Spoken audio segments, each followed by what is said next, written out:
In 1793, the yellow fever epidemic swept through Philadelphia, causing approximately 5,000 deaths. The yellow fever started to spread in Philadelphia when Caribbean refugees arrived, since the disease was transmitted through blood by transfusion. The large amount of mosquitoes quickly infected many people in the densely populated city. Some common symptoms include headache, fever, vomiting, muscle and joint aches, and jaundice. Most victims died within 3 to 16 days of infection. Although there is a vaccine, there is still no known cure for the yellow fever. When the yellow fever began to take full effect in Philadelphia, there was an immediate rush to evacuate. However, most surrounding states refused to accept people who had been exposed to the virus and instead quarantined them. Because African Americans didn't show immediate signs of disease, they were believed to be immune. Excuse me, I don't have a house to stay at. I was evacuated from my home in Philadelphia because of the yellow fever. I don't want you here if you've been infected. Get out of here. Try to find someone who also has the yellow fever. You should try to find an African American. I'm pretty sure they're immune. The government also took action to help stop the plague from spreading more. There's an epidemic spreading through this city. Does anyone have any ideas on how to stop it? Well, we could block all the entrances and exits to the city. That way no one outside will be exposed to this horrible disease.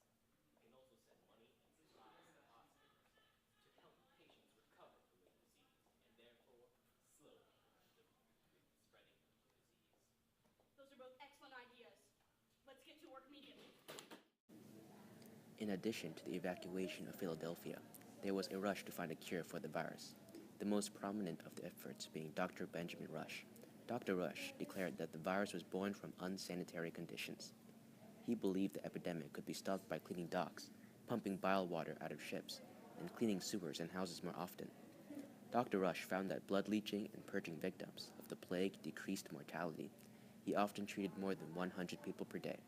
Hello, my name is Dr. Benjamin Rush, and I am here to speak to you today about my research about the yellow fever and my proposed plan to rid the city of it. I believe the cause of this fever is from unsanitary conditions. If we clean up the docks, sewer systems, and even our own houses, we can bring Philadelphia one step closer to eliminating this deadly virus. For those already infected, I have found in my studies that leaching and purging the body decreases mortality. I wish you all well and good luck with fighting off this disease.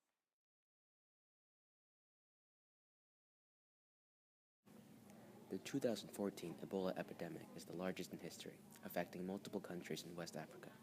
1 in 2 people who have gotten infected in this outbreak have died. Ebola has a mortality rate of up to 90%. Ebola is transmitted through direct contact with the body or bodily fluids of a person who is sick with Ebola. Symptoms include fever, severe headache, muscle pain, weakness, fatigue, diarrhea, vomiting, abdominal pain, unexplained hemorrhage, impaired kidney and liver function, bloodshot eyes, severe and rapid weight loss, bleeding from various orifices, most commonly the eyes, and death. The Ebola virus has no cure for now.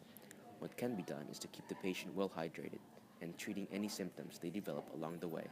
Experimental vaccines and treatments for Ebola are under development, but they have not yet been fully tested for safety or effectiveness.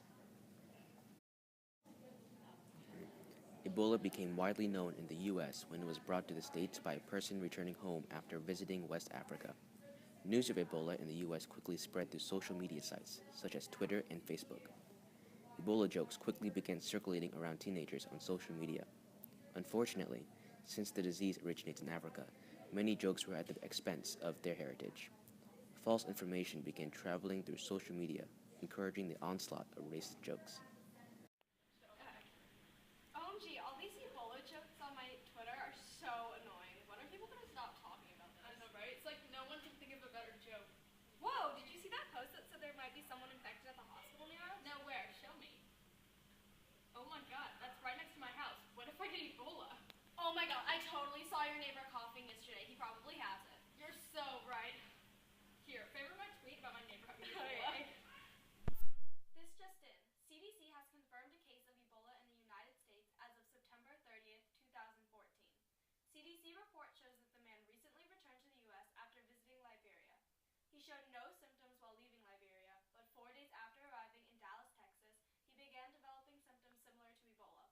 He was admitted to the Texas Presbyterian Hospital of Dallas.